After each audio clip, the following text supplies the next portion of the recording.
All right. Hello, everybody, and welcome back to another episode of the 306 Fantasy Football Podcast.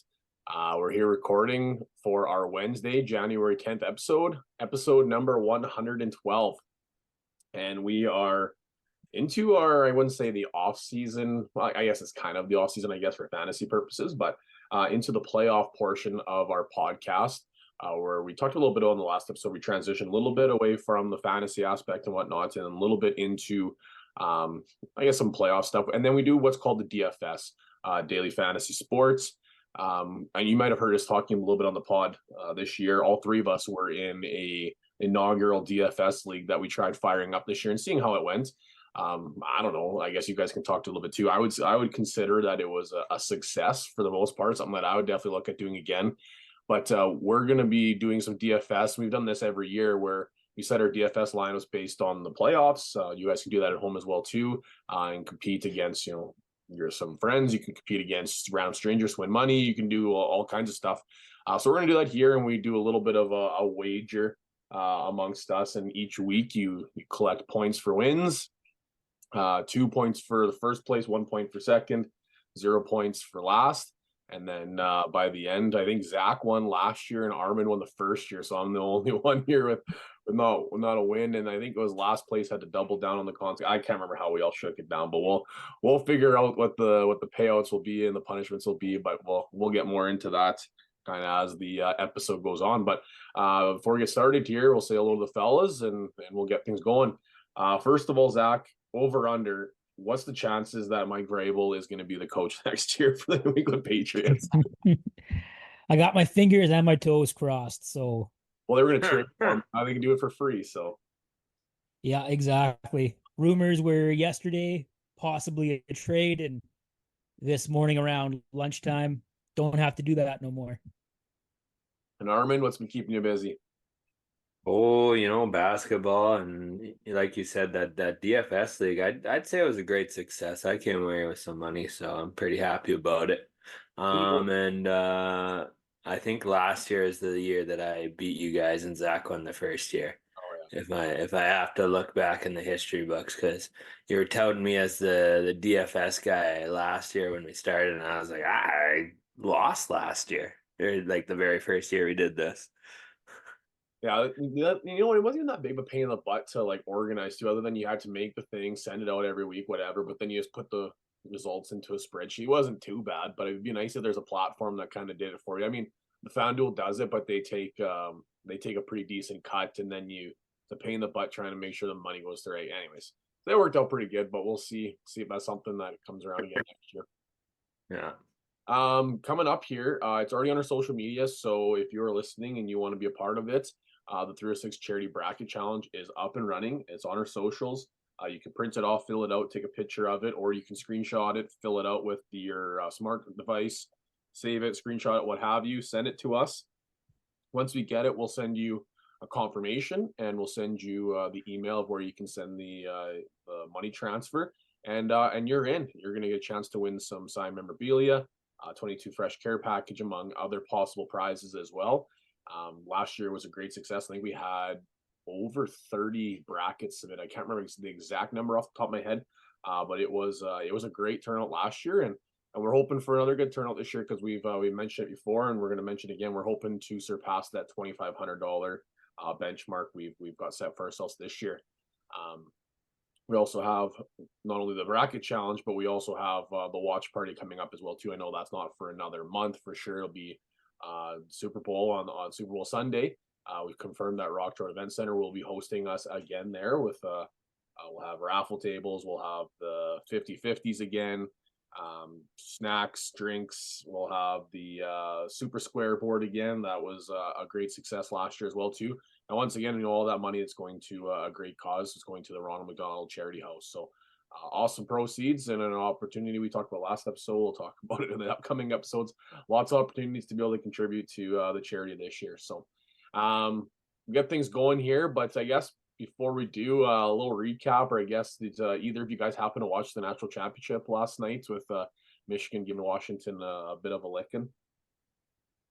Had the first half on, but around halftime, I think I went to bed. Actually, it was pretty early bedtime for me. Armin, you could catch any of it? No, I was busy with the kids all evening and ended up with a late bedtime with the kids too. So, fortunately, didn't get to watch it, but I was kind of paying attention to it, and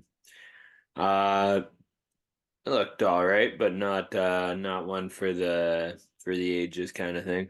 Yeah, Michigan looked good. I watched the first half, kind of like Zach, and then I had the hockey last night, so I was kind of watching a little bit of the start of the third quarter right before we got on the ice. But by that point, it was outside looking in for Washington, and by the time I was back off the ice, that's very much what it was outside looking in. Michigan had that one under control for a good portion of that one. We'll get one 22 fresh quick question of the week. We'll get into insiders and headliners.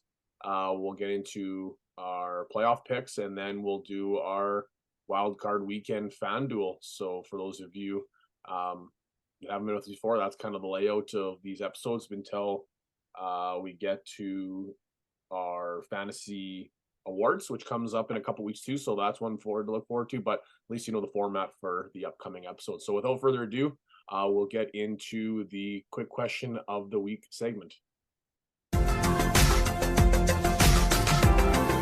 Time to find out.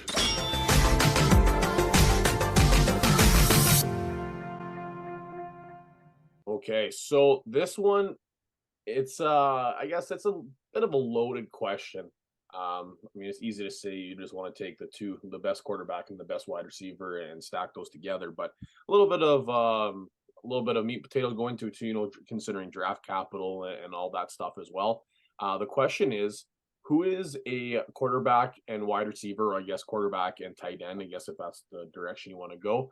Who's a quarterback and receiving option, we'll call it, for your fantasy team that you would like to have as what's called a super stack? And for the I guess in a little bit of inputs in here, why we're talking about stacks is, especially in DFS, that's a very popular strategy in DFS. If you want to do really, really well, you stack one of your the quarterback with the wide receiver, or the quarterbacks with a tight end. And years previous, maybe stack Mahomes and Kelsey, right? And there's people that'll do that lots in their fantasy teams, but it's very, very popular in DFS. So now as we're pivoting a little bit more to the DFS, this question kind of fit the mold. So we'll start off with Armand.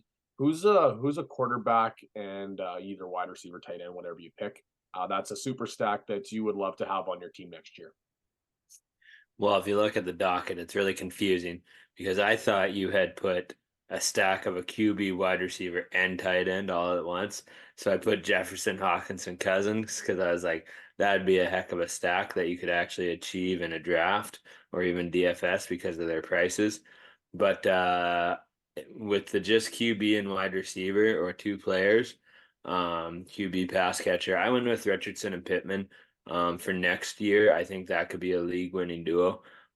Because you'd be able to draft them without having to use first round capital to get both those guys in your draft leagues.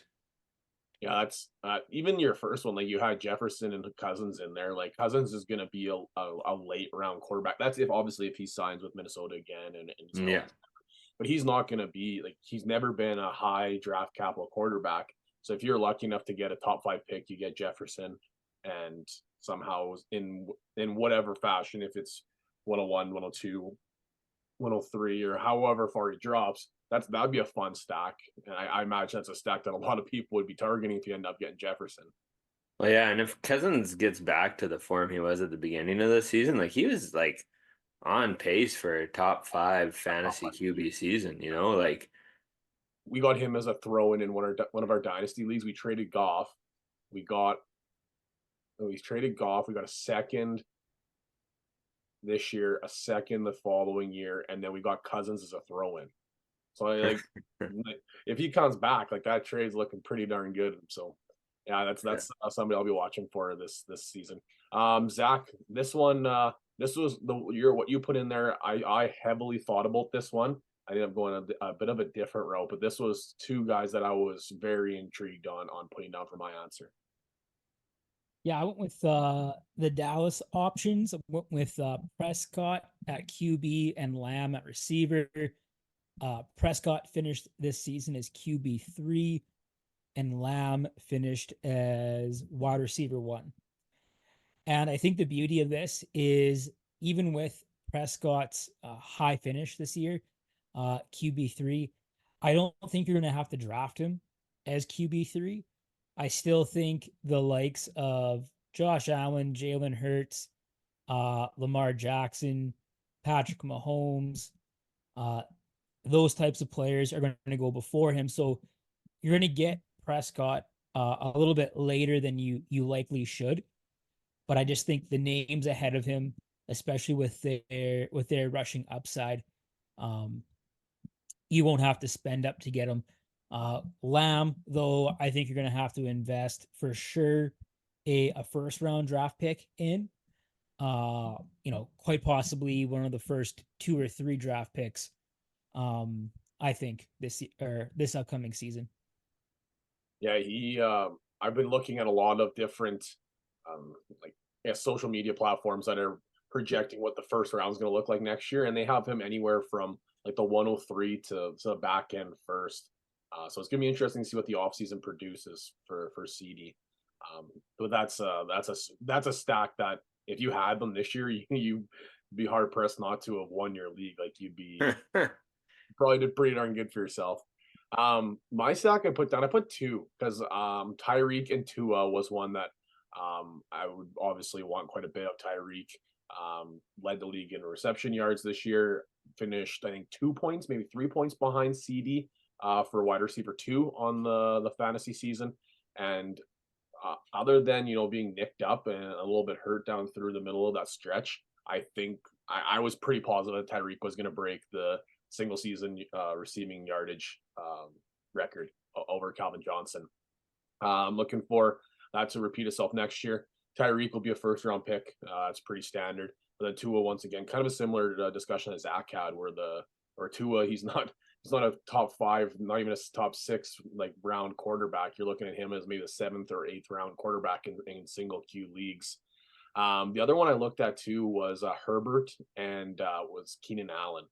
Keenan Allen is getting quite old, but he, other than the entire Chargers falling apart down the second half of the stretch, Keenan Allen was on pace for a career year.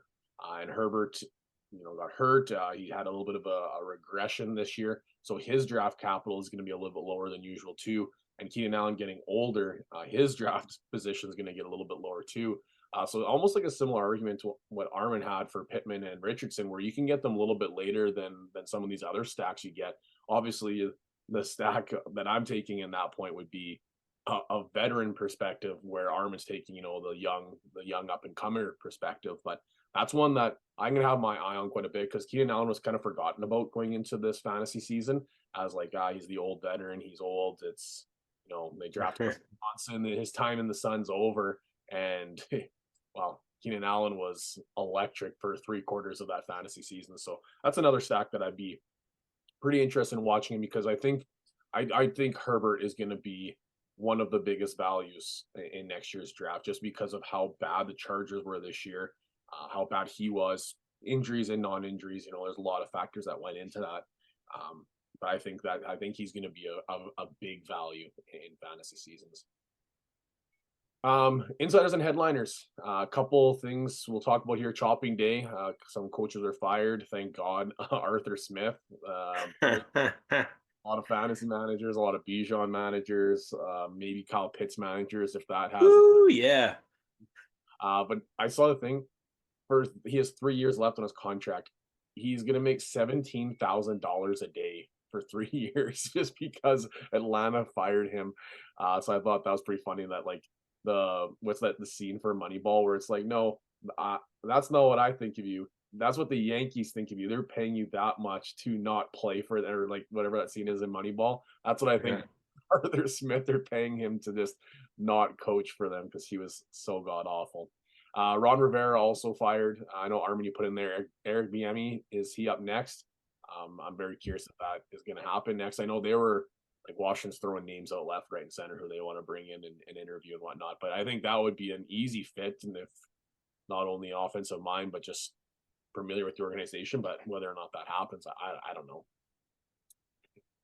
And then just today, we're getting the docket ready to go. And we mentioned already the Mike Vrabel, Tennessee and fire Mike Vrabel. Pretty confident. I would be betting, I'd be guessing that he's going to end up in New England, but that's one of those ones time will tell. I'm also going to mention too, mostly we talked about like coaches injuries, but also Sam Laporta. There was a big injury for the Lions. That's one that was a bit of a, I wouldn't say head scratcher, because like I get the idea.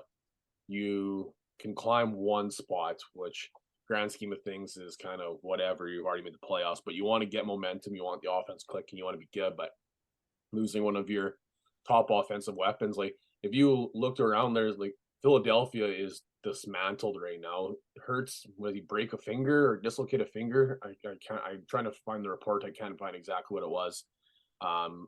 AJ Brown left hurt. I'm trying to think of some of the other big top names from teams that left injured in this week 18. So it's going to be an interesting one to watch for some of these playoff teams as well, trying to get healthy before the second season begins. So something to monitor. But before we get into the weekly recap here, the playoffs are set. We got Baltimore with the bye, San Francisco with the bye, AFC, NFC, that was already settled in week 17. But Buffalo ends up getting the number 2 seed. They're playing the 7 seed Pittsburgh Steelers. Number 3 seed Kansas City is taking on the number 6 seed Miami Dolphins. Number 4 seed Houston Texans are taking on the number 5 Cleveland Browns. So that is in the AFC. NFC, we have the number 1 Dallas Cowboys taking on the 7 Green Bay Packers. Number 3, the Detroit Lions taking on the number 6 Los Angeles Rams. And then number 4, Tampa Bay Buccaneers taking on the number 5 Philadelphia Eagles. So we'll get into that a little bit here in our playoff picks. We'll do our weekly recap first, talking about our stud of the week, and then we'll get into some of our picks. So, Zach, I can't believe you put this one down. I guess he handed you guys a better draft pick, I guess. But you could talk about your stud of the week. On Sunday from noon until 3 p.m., I was Saskatchewan's biggest Breece Hall fan. Every time he touched the ball, I was cheering him on. For the exact reason that you said, he was the only weapon the Jets had, and it was because of him the Patriots lost, and it was because of that they secured the number 3 pick in this draft. Breece Hall had a career game. He had 37 carries, 178 rushing yards, and 1 touchdown. Good for 28 fantasy football points. He looked like it was a snowy, blizzardy day, but he still looked good. I don't know how that was possible in an absolute monsoon of a snowy day, but he looked good too. I think he cracked off. I think it said 4 runs of 20 plus yards. So Ooh. he was moving. Armand, your stud of the week. I went with a guy I've been singing the praises of all season long, and that's Nico Collins. 9 catches, 196 yards, and a touchdown for 30 fantasy points. I really enjoy him as a receiver. He looks good, and I'm excited for next year with him too. I think he's gonna have a big week this week. I don't know why. I can't remember if I did. I had him in my DFS lineup. Did I take him out? I think I did. Oh, I did too. Okay, well, disregard. Maybe he won't have a big. That's how he does have a big week. You take him out of the lineup and then he smashes. But my stud of the week, I ended up going with Jonathan Taylor, and a bit of like I don't know, like a catch-22, I suppose. But he had a huge week. But then 4th and 1, with your season on the line, they take him out. And is it Goodness or whatever that like free agent off the waiver wire, non-drafted running back. They put him in 4th and 1, target him, hits him in the hands, drops his season over. Bit of a head scratch that JT was on the sideline for that one with your season on the line. But he had a great week, 30 touches, 188 yards, and 1 tutty. Also had 2 receptions for another 8 yards on top of that. So huge week for Jonathan Taylor. Unfortunately, their season ended. But 4th and 1, I guess you take your best player off the field, I suppose, was the decision. They'll never see it coming. Yeah. Okay, playoff pick'em. So for how this works, you guys, Each week we break down the matchups. We make our guesses. We keep track of how many we got right, how many got wrong. And then next week we do it over and over and over until the playoffs are over. So some of them sometimes are a little bit chalky, and it's just the way she goes. But sometimes we'll get a little spicy, and we try and pick a big upsets. And sometimes we're right, sometimes we're wrong. But we'll see at the end of the playoffs who has the most correct guesses. Starting things off, we have the number 2 Buffalo Bills versus the number 7 Pittsburgh Steelers. Maybe Armin, you can start us off here and tell us who you're going with, and maybe just a quick little blurb why. All right, I went with the Buffalo Bills. Pittsburgh, I don't think has the offensive firepower to keep up with the Bills. I saw also TJ Watt might be out this week, which kind of takes a little bit out of their defense, which is their stronger side of the ball. And yeah, just they're not to the same caliber as Buffalo, and I'm not even a huge Buffalo fan for this year, but this one it's kind of hard to go on the Pittsburgh side of things. Yeah, the TJ Watt thing basically anchored this one down for me. I think that was a nail in coffin. Armand, I went Buffalo too with Armand. Zach, who are you going with? I think that's a clean sweep for us. All 3 of us going with Buffalo. Pittsburgh is Pittsburgh's the reason why I don't think we needed to go to 7 playoff teams. There's no reason why Pittsburgh should be in the playoffs. Yeah, it is too bad. There's a couple other teams like Indianapolis, Jacksonville that could have made a little bit more noise than Pittsburgh, but yeah, that's just a bad football team, and somehow they just scrape together the most ridiculous wins. The only way I see them winning this is if somehow Josh Allen turns the ball over 4 times again. And even still, Miami couldn't win when he turned the ball over 4 times. So I don't know. It just seems like this one's inevitable. But we'll go to the next one. Number 3, KC versus number 6, Miami. We'll get Zach to start this one off. So I actually think this is one of the more exciting games on the weekend here. But I went with KC, and I think the elements and the Miami Dolphins' inability to beat teams that are over 500 are the 2 main reasons. It's going to be pretty cold this weekend on Saturday at Arrowhead. I looked it up. It's going to be like -16. So not too bad, but a lot colder than Florida. And on the season, Miami has only beat 1 team above 500. So I can't see this being Miami's day. Armand, where are you going with this one? I went KC too, man. Kind of same as Zach. Like they can't seem to beat good teams, and like KC with Mahomes, he's gonna turn it on in the playoffs. You just know that he's not gonna be passing the ball to Justin Watson, and he could run it instead and stuff like that. So he'll do whatever he needs to do to win, and that KC defense is really good, and a defense that will hurt Miami and will limit their scoring opportunities. Yeah, KC all the way for me. Little Justin Watson little blurb there. That must be a DFS play there, Armin, for sure, I'm guessing. Throw Justin Watson's name for no reason. That's got to be in the DFS lineup. I'm going a little bit contrary. I'm going Miami.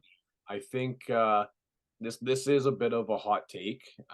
Unfortunately, I was hoping Miami was going to be the 2 seed there and host and have a warm playoff game and be playing against Buffalo again at home.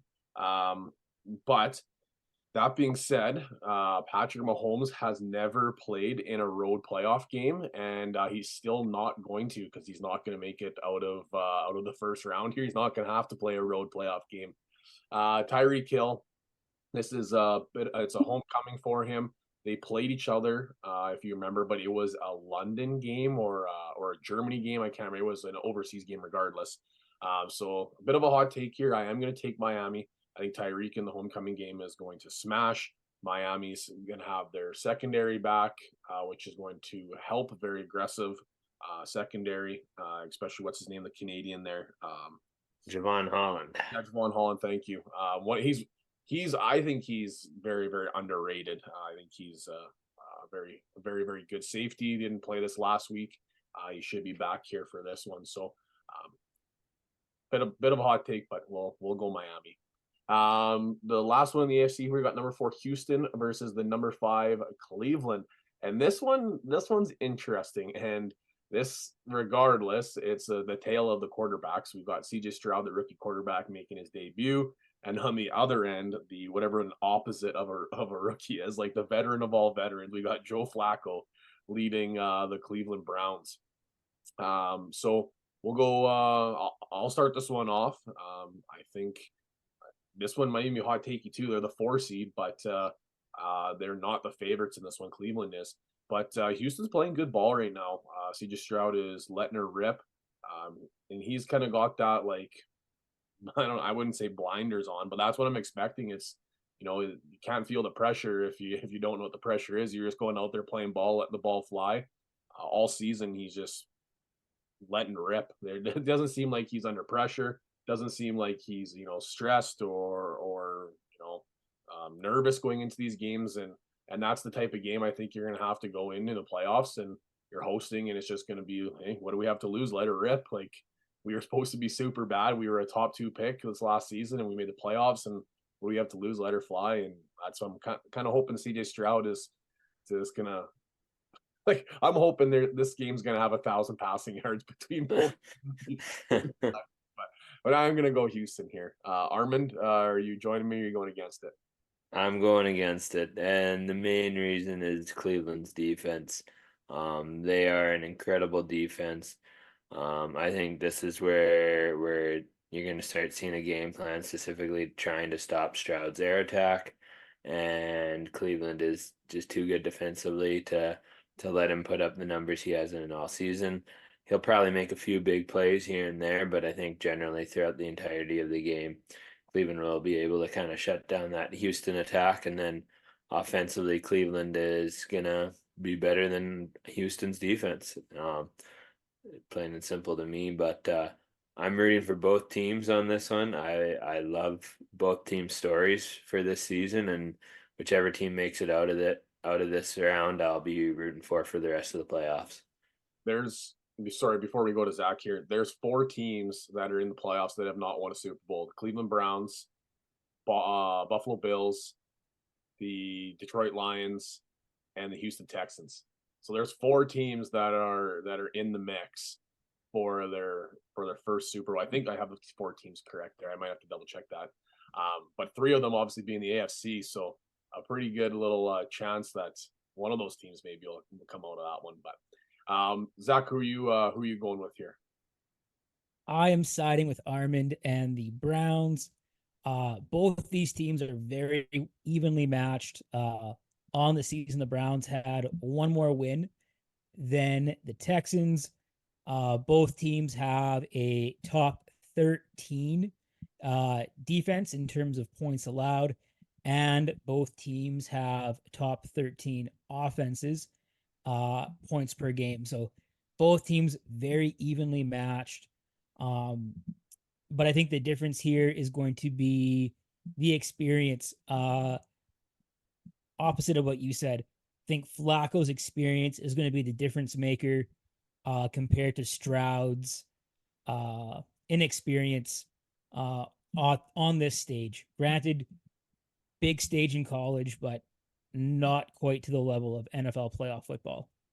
And I think what's most impressive about the Browns is they were an 11-6 team with, I think, 3 different starting quarterbacks. That just shows the depth and the quality of that roster. So I think the Browns, last week I said they were my dark horse team, and I'm sticking with them right now. I think they had 4 because they had that Thompson. The rookie, Watson, Flacco, and then Driscoll started week 18, didn't he? Yeah. So there you go. I mean, that's all right. That's a flash in the pan. I don't know if that one counts. That one upset me because I put Cleveland to win that game because I thought it was going to be that rookie starting, and then it was freaking Driscoll, and I was like, what is this? Why did you put him out there? Why not give that rookie some reps at least? Like, holy moly. Flacco goes down a hip injury or something.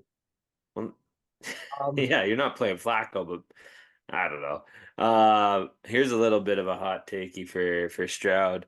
I think what we're gonna see from him in the playoffs is something Mahomesy, in that he's gonna run a little bit more. We know he's athletic and he has the ability to, but he never really ran much during the regular season, and I think in the playoffs here we might see him trying to do whatever it takes to win in this playoff matchup. Yeah, that's one thing I've been surprised by. We haven't seen him run as much. Like we've seen a couple of quarterbacks take the step forward. Like what's his name in Carolina, other rookie, sorry, Bryce Young. like he wasn't known for running the ball all that much, but he I guess there wasn't much else to do. He had to run for the last couple of weeks, but yeah, well, I'm curious what's going to happen here. This little bag of tricks in the postseason is fun, like the little trick plays or the gambles or the weird stuff you see that everybody's been saving their little bag of tricks all season long. It's a fun time of year. Switching to NFC here, we got the Dallas Cowboys, the number 2 seed, taking on the number 7 Green Bay Packers. I'll start this one off. It took a lot out of me not to put Green Bay down here for some. I just have this feeling that Green Bay is gonna win this one.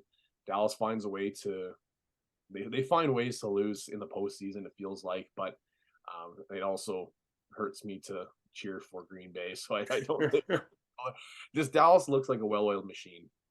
Their offense is good, their defense is good.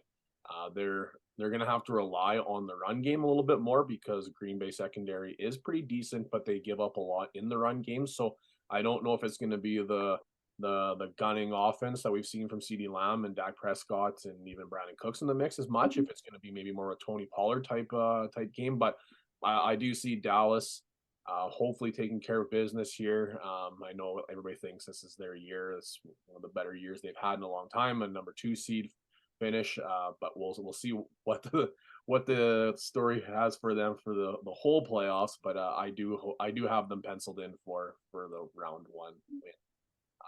Zach, is that where you're going as well too, or are you looking a little more Green Bay? I went with Dallas. I think if there is ever a year for it to be the Cowboys' year, I think it's this year. Top 5 scoring defense in terms of points allowed, and the number 1 scoring offense. So this is a balanced team, but kind of like you said, it would be the most Dallas Cowboy thing ever for them to get blasted this weekend by the Packers. Not even close. Imagine like 31-4 or something like that. Like some like the most oddball scorer. Like, oh, I can only imagine. Armin, where are you going with this one?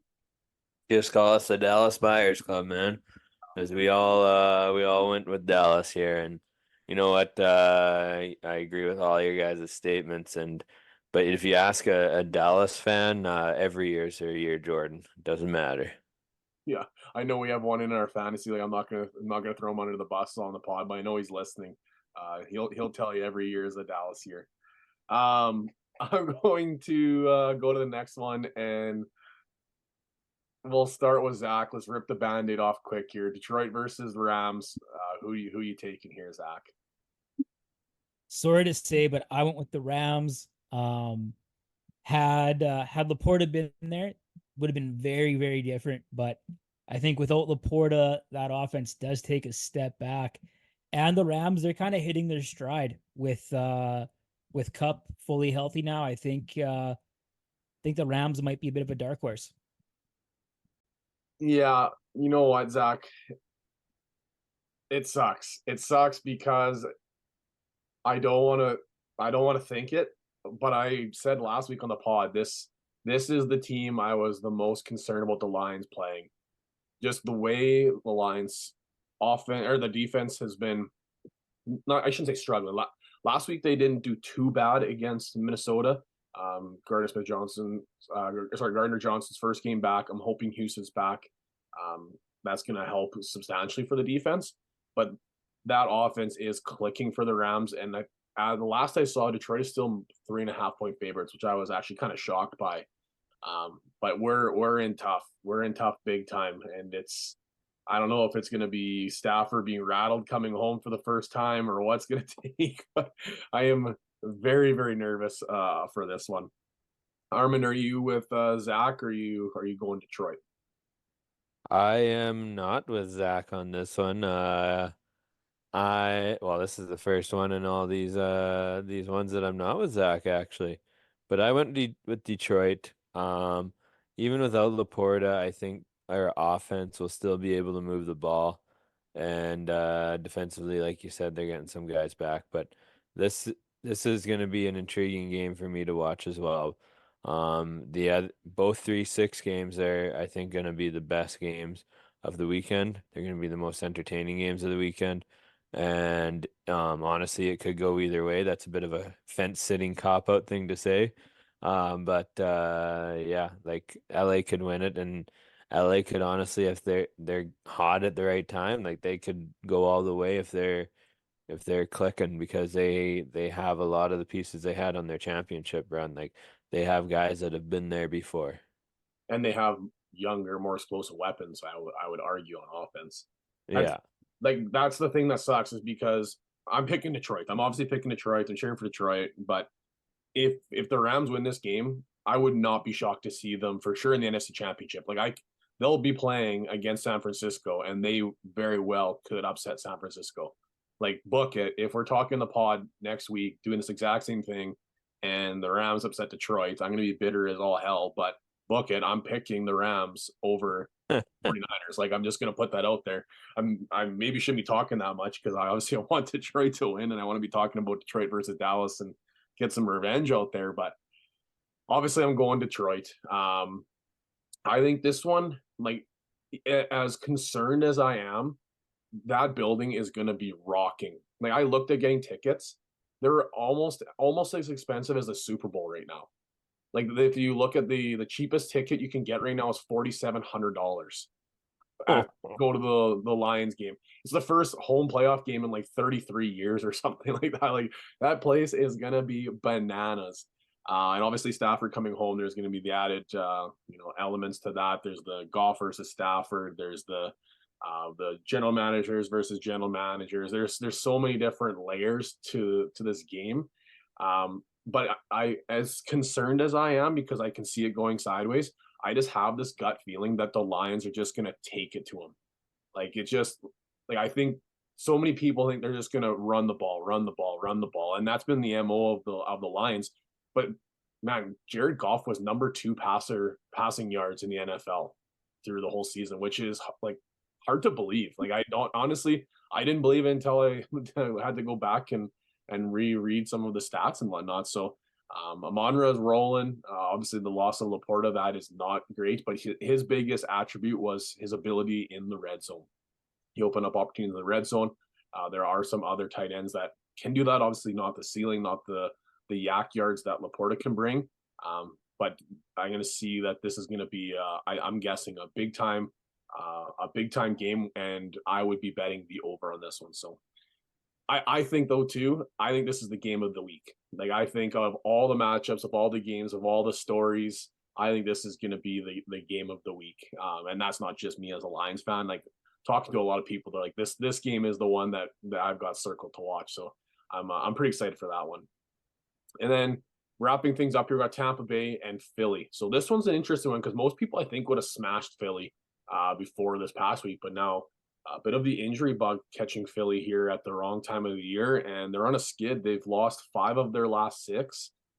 They went from 11-1 to losing the division and now finishing in the 5 spot, playing Tampa Bay, who have rolled the roller coaster. Somebody's got to win that division, is the saying of the NFC South. But now this team has got an offense that can move the ball. Philadelphia is one of the worst passing defenses in the NFL, so I'm very curious on how that's going to work out. So I don't think this is the easy slam dunk that a lot of people would have thought of this. We were talking about this 2-3 weeks ago, but we'll start things off here. Armand, are you going number 4 Tampa, or are you going number 5 Philly? I went with the Tampa Bay Buccaneers. Like you said, man, Philly's injured. They're on the skid. They don't seem right. Like something's off there. They're not playing well, and like it hasn't even been like they're starting to catch wind again. It's like they've hit the low in the season at the exact wrong time. And even if they start to catch wind in the wind in their sails again, it might be too little too late, because they're not going to be flying around like they should be, because they're in such a low right now. It takes a bit to kind of work your way out of it, and playoffs isn't the best time to do it. Maybe Tampa Bay has a bad game and Philly can start getting the momentum, and then maybe they could be dangerous, but I just don't see it happening with the way they've been doing. Zach, are you on board with Armand, or are you going fly, Eagles, fly? Not as far as fly, Eagles, fly. Maybe fly, Eagles, fly. Just without the S there. I don't think they're quite as super as we might have thought they were. Midway through the season, but they're still an offense that has the potential to be a top 10 offense on the season. They're number 7 over the last 3 games. They're still 1, 2, 3, 4, 5, 6, 7, 8, 9, 10. They're 12 over the last 3 games. So they have the ability to score it. What might be their downfall, though, is that over the last 3 games, Tampa Bay has been the best defense in the league, surrendering under 12 points per game. Tampa Bay, they'll be a tough out, but I think when it's all said and done, I think Philly has it. Certainly don't feel as good about Philly as I did, like I said, maybe a month ago. But for this round, for the Super Wildcard weekend, I think the Eagles still have it. I've been saying this for I can probably say months now, I guess. Maybe it was me and Armor talking about it, or I can't remember. Maybe it was in the group chat or what. But man, I thought a long time ago Philadelphia are pretenders, and they were like 8-1, 7-1, 9-1, and I was like, man, I think they're pretenders. They just don't look as good as they were last year. The offense is clearly having issues. The defense is giving up big yards to bad offenses. I was like, I think Philadelphia's pretenders. They're 9-1, which I could easily, swallow a big bag of crap on that one. But they're starting to falter, for a large part of that being injuries, but they're just not the same team. They're not. And you know what? For a lot of the same reasons that maybe Zach talked about, the strengths of Tampa Bay's defense. I mentioned the strength of Tampa Bay's passing offense, and then Armand was discussing obviously Philadelphia's struggles. I'm going to go with Armand. I'm going Tampa Bay on this one too. A little bit more confident on that one. Like, there's some other ones where a little more, I took some bigger upsets and I wasn't super confident. I do think Tampa is going to upset Philly. They've been a tough out the last couple of years. Obviously with Tom Brady, they won the Super Bowl. But there was it last year? Was it 2 years ago when they upset, was it Dallas? I'm trying to remember. They had a huge playoff win where they were like, nobody was expecting them to win, and they had a big upset. I'm trying to remember who that was. Just off memory here, it's not going too well. But I think that was 2 years ago. Yeah, so I'm gonna go Tampa here. We'll see how that shakes out. We'll keep track of these, like I said, and we'll see how guys do throughout the year. Now this is the DFS. If you haven't been with us before, this is our last segment of the episode. We pick DFS lineups, and DFS lineups, you're given a lump sum of money, like pretend money, online money, and you got to buy players to put in your starting lineups. Obviously, some players, like if you want to pick like the Christian McCaffrey, Tyreek Hill, or those top end players each week, they're going to cost you substantially the most. And then some players that are not very good, or players that are maybe they're possibly injured and might not play. Sometimes those guys cost you substantially less, and you can flirt with your balance and your ability to make your starting roster based on the dollar amount each player. And you don't have to spend every dollar, but sometimes you milk that budget dry creating your starting lineup. So this one's a little bit different, and there's 2 ways to do it. You can enter the big massive ones where there's like 100,000 people in it, and you have to have like, a random player that goes absolutely nuclear that's going to separate your team from other teams. So you got to beat 100,000 people. So you got to have a pretty crazy roster. We're playing, there's 3 of us. So like, we don't have to have the most like ridiculous rosters, and some of them are pretty like, maybe chalky or what have you. But the idea is we don't have to beat 100 people. We don't have to beat 20 people. We just got to beat 2 guys. So the strategy is a little bit more safer, I guess, in that aspect compared to playing in the big tournaments. So we'll start things off here, and I think the easiest way is just we'll go quarterback across the board, then we'll go RBs, state your whole RBs, and then we'll go across the board, state all your wide receivers. We'll go next guy, wide receiver, etc. Until complete the lineup. We'll give a brief summation of the teams at the end, and same thing. We'll just keep tally of how things go. So, Armin, you're first in the docket here. Let's go with your quarterback. All right. I wanted to make sure I had a QB that I figured would be good for a decent amount of points in this one. There's a lot of question marks around some of the QBs. So I didn't buy or sell the farm on my QB, but I made sure to invest mightily into him, and I went with Dak Prescott at $8,600. You was what, number 4 on the expensive list or what have you, I guess, on the total budget spent. Zach, where'd you go with your Q? Same as Armand. Ended up going with Dak, 8,600. Take the quarterback of the best offense on the weekend. Seemed like a pretty easy choice for me. Well, we're making a change already here. It's never good when your opponents both have the same Q. So if they both do good, obviously that's a detriment to your team. But I went with Jared Goff. Like I said, I have that sneaky feeling that with the Rams giving up a lot of passing yards, that this might be, one of those weird weeks where we see Goff just air it out and let it rip. And he was a budget play too. I think he was out of the 12 starting quarterbacks. I think he was like the 9th most expensive. So he's or the 9th cheapest, I suppose. So a little bit of a budget. I took Jared Goff at 7,700. I'm going all in with my boys, and if I lose this week, it's gonna be a tough week, because if I lose, that means my Lions lost because the way I set up this lineup. But then I'll bring it back, coming back the other way. I got my running backs. I went with James Cook as one of my running backs at 7,100. He didn't have the greatest week this past week against Miami, but against Pittsburgh, with missing TJ Watt, a little bit of banged up defense there for Pittsburgh. I'm expecting him to get some work done, and I'm expecting them to be up quite a bit too. So you might see him get some late work in the 3rd and 4th as well too. And at 7,100, there's a lot worse players you can pick there too. And I also took David Montgomery, Detroit Lions. He just he has a nose for the end zone. If that ball is within 5 yards, he's punching it into. The Jahmyr Gibbs is the exact price. They're both 7,600. So I really flip-flopped about which one I'm going to take and which one, who would take and who I'm not going to take. Gibbs maybe has the higher upside, but I think Montgomery has the touchdown upside, and that's kind of what I'm looking to capitalize here. So Cook and Montgomery are my 2 running backs.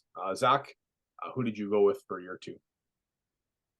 Like you, I really, really wanted to get one of the 2 Detroit running backs into my lineup, but just wasn't able to make it work in a way that I felt comfortable. So I went with James Cook, running back for the Bills, at 7,100. And then I went for a bit of a value play who I think could pay off in a big way. Devin Singletary, running back for the Texans, at 6,300. Last weekend, Pierce, the running back for the Texans, had 0 touches offensively. So at least for the time being, it seems like it might be Singletary's backfield, like it's been for the past several weeks. So hopefully he has a good game, and I'm able to capitalize on that value that I saved there. Armand, who did you grab for your running backs? Well, I had a little bit of a tough time picking my running backs here, and I'm looking at Zach Singletary, and I'm a little jealous he did that one. Because I have Najee Harris, who I just said Pittsburgh's not going to do very good. But you know what? He's been the guy getting the majority of the touches in the Pittsburgh backfield in their push to make the playoffs here at the end of the season. So maybe in the playoffs here, he's going to get a lot of touches. I'm just hoping that volume will lead to some good fantasy production. And then Jerome Ford, the Cleveland running back. I'm pretty confident in Cleveland this weekend. So I decided to keep the good times rolling there and take their RB because I think they'll be up and he'll be able to be in a run game situation for the majority of the game, I'm hoping. Just keep it going. We'll go snake draft style here, Armand. Who are your 3 wide receivers? I went with Josh Reynolds from the Detroit Lions as a value pick at $5,500. I like that one a lot. I had him in my lineup too. I ended up subbing him out because I saved some money somewhere else, but I had him in my lineup. I like that one a lot. Yeah, he has his games, No clue and for with him. Laporta out, he was really making some noise before Laporta broke out at the midpoint in the season. So I think he'll start to see more targets with Laporta being out here this week. My other 2 wide receivers, I went Justin Watson from the There it is. Kansas City Chiefs for There. $5,200. Yeah, a value pick there again. Kind of looking at it as just hoping he gets a touchdown. Of the Kansas City wide receivers, he is kind of the one that's targeted a little bit more in the red zone. So just kind of hoping for that touchdown upside. And then I sold the farm here. This is where I spent the majority of my money. I went with CD Lamb to make the Dak CD stack with $10,000. I think Dallas is gonna have a good game. I picked them to win the game, but Green Bay will put up enough pressure that CeeDee Lamb and Dak Prescott will be able to put up a bunch of points, I'm hoping. Yeah, CD, that's a tall ass. That's a big budget play, but I ain't mad at the Justin Watson play there. We'll get there in a second. Zach, your 3 wide receivers. Yeah, I tried kind of doing something similar to what Armin did with Prescott and Lamb, but that was just too expensive. I was even feeling bad about my expensive receiver, Amon-Ra St. Brown at 9,000. So to spend an extra $1,000 for Lamb just wasn't something that I could stomach. So I thought St. Brown would be a good fallback because of the absence of Laporta. I could see a scenario where they just hyper fixate on St. Brown and pepper him with like 15 targets as a low ball number there. Next, I went with everybody's favorite rookie wide receiver, Jaden Reed. You two haven't stopped talking about him the past month, so I think I'll roll my dice on him. Quickly becoming Love's number 1 target there in Green Bay. And then I had to save a little money, and I went with Khalil Shakir, kind of like that slot number 3 receiver for the Bills. Lately in the Bill games that I have watched, whenever they need a play, it seems like 3rd and 8, 3rd and 9, the ball finds its way to Shakir. So hoping for a few clutch 3rd down conversions, and anything after that's just gravy.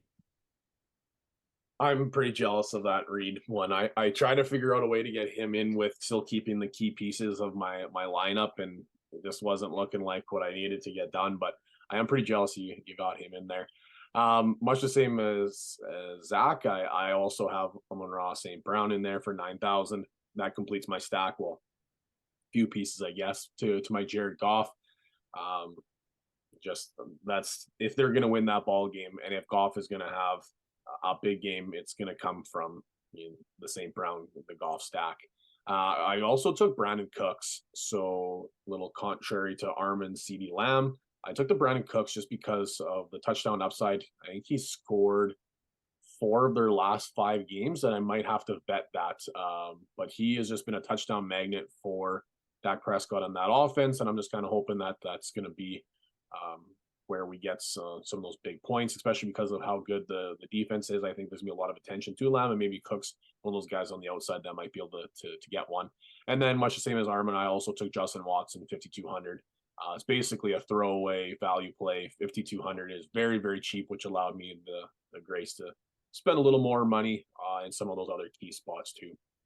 But speaking of a throwaway, going to my tight end spot, I went James Mitchell, which is like a total throwaway tight end for the Detroit Lions at 4,600. there's a few defenses that actually cost more money than what I paid for James Mitchell, but there are very few healthy tight ends right now for the Detroit Lions. James Mitchell is, I'm hoping, going to be a red zone threat or red zone opportunity for the Lions. He's another passing target,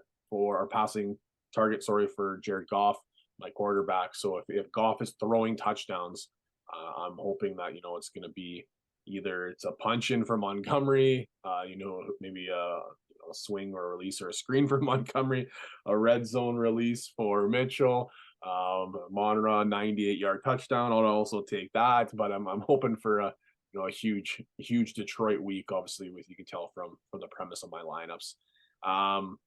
Zach, your tight end this week. Well, my Google search has Jay Mitchell football as a search. After I saw the lineup, had no idea who this was. So thank you to you. I learned a new player. I think he was a 4th round pick. It said a 5th round pick out of Virginia Tech. Yeah, 2 years ago, right? Yeah, 2022. Yeah, he had a couple touchdowns last year. So especially when they traded Hawkinson. So there you go. There's your fantasy football tidbit of the year or the week. Yeah, the more you know. Yeah, there you go. I went with Jake Ferguson. This was kind of my cheaper way of stacking a player with my quarterback. Ferguson was 6,200, a more affordable tight end as compared to some of the higher end tight ends. And I think there's a good chance that Ferguson could do well. Out of the last 6 games, he has had more than 40 yards receiving in 5 of those. So not asking for a lot, just asking for a little from Jake Ferguson. Armin had to step away for a second, so I'll just speak to his tight end. If he gets back, we can just mention maybe why he took him, but probably because he was the number 1 tight end over the last 7 weeks is probably why. But he took David Njoku. He's already spoken as to how high on Cleveland he is. He thinks they're going to get the job done. He's pretty confident in that, so that would explain the David Njoku take. We'll go back to the flexes. I guess I can take this one over too. With a lot of my budget play, I was left over with a nice chunk of change going into my flex spot, and I ended up getting Mike Evans at 8,400. That offense, if this is going to be a week where Tampa wins it, Tampa Bay is going to win. I already mentioned how poor Philadelphia's pass offense is. Mike Evans is the gift that keeps on giving in fantasy football this year. He was astronomically good compared to his draft capital. So I'm just looking to, I think Tampa Bay is going to win. And if they do, then that's going to be a huge Mike Evans week. So when I was looking at guys with, surplus of cash, I thought this was a great play to put in my flex. Zach, your flex play. So my flex play is one of your wide receivers. I went with Brandon with an I Cooks for 6,500. Kind of tied him and Ferguson together with Prescott. Hopefully, like you mentioned, he's had a bit of a hot streak here with touchdowns. So just hoping to get a little bit of good luck here. And we all went with a different defense. Armin went with the Browns defense at 4,400. One of the, let's say, higher end defenses this week. I don't have the list in front of me, but I imagine they're higher up on that list. Then Zach, your defense. I had to go to the bottom of the well to make this all work. And, I don't hate it. Houston Texans, while not the absolute best defense that I probably could have picked, they're still, they're 11 on the year. So not too bad as far as points per game. And they're top 10 over the past 3 weeks. So I'm pretty happy with that, considering the amount of money that I spent. I don't know if I mentioned, but they were 3,500. Yeah, I'm the same as you. I went bargain hunting, and I actually originally had Miami in here for even less than what I have the Bucks for 3,900. And I thought, Miami against KC, they've struggled scoring points this year. A lot of turnovers in comparison to years previous. So, I thought this was like a sneaky little play. Then I had some budget left over, and I looked and I was like, okay, Tampa Bay. I got to take Tampa Bay at 3,900. I think that's a sneaky play. Like I'm looking at the stats here, and over the last week 18 excluded. This is week 17, 16, 15, 14. Yes. Where am I looking here? Oh yeah, going all the way back to week 13. So week 18, I don't have those stats in front of me. I'd have to bet that. I know he didn't play most of the game anyways. Week 17, 1 interception. Week 16, 1 interception. Week 15, 1 interception. Week 14, 2 interceptions. Then 2 weeks where he didn't throw one. Then 2 weeks in a row of interceptions. Then 2 weeks with no interceptions. Then 1, then 3, then 1, then 2, then 1. Those are the interceptions that Jalen Hurts has thrown this season. And going back from week 13 to week 17, we've seen at least 1 interception per game, many of those being housed. So I thought, with Tampa Bay's defense being as strong as they are and how many interceptions Jalen Hurts has thrown, I thought this was like pretty sneaky, to be honest. That this might be one of those ones that kind of puts me over the edge, especially when I was bargain hunting nonetheless. So that kind of wraps it up here. I'll read off Armin's team here. We got Prescott, Harris, Ford, Reynolds, Watson, Lamb, Njoku, Davis, and then the Browns, the defense. I got Goff at Q. My running backs are Montgomery and Cook. Wide receivers, I went Watson, St. Brown, and Cooks. I went bargain hunting with Mitchell at my tight end. I took Mike Evans with my flex, and then Tampa Bay for my sneaky D. Zach, let's list off your team. Q is Prescott. Running back is Cook and Singletary. Wide receiver, I have St. Brown, Reed, and Shakir. Tight end is Ferguson. Flex is Cooks. And defense is the Houston Texans. So same as I mentioned for other things, we'll keep track of all these little stats and whatnot and see how we do. There'll be a little wager throughout the year, and we'll crown a champion at the end. But enjoy some football, you guys. We got 2 Saturday, 3 Sunday, and 1 on Monday. So we got lots of football here. There's some really good matchups. There's only a couple where I'm like, probably tell you how that's going to end up. I don't think this is going to be very entertaining, but I think there's a lot of games on this 6-game docket. There's like could go anyway, and I see a lot of exciting football waiting to be watched this weekend. So I hope you enjoy your football. I'm just going to continue being stressed the rest of the week. Primetime football Sunday night. Nobody text me. My phone's going to be off, for better or for worse. If my phone goes back on Sunday night, things went well. If my phone doesn't go back on Sunday night, well, just don't text me for a few days, because I'm gonna be bitter as all can be. But anyhow, that's gonna do it for episode 112. Thank you very much for everybody for listening. Don't miss out on your chance on getting in on the charity bracket challenge. Once again, hit us up on the DMs if you need some more information on that. We'll be able to hook you up. So thanks for listening, everybody. Take care, and let's talk soon.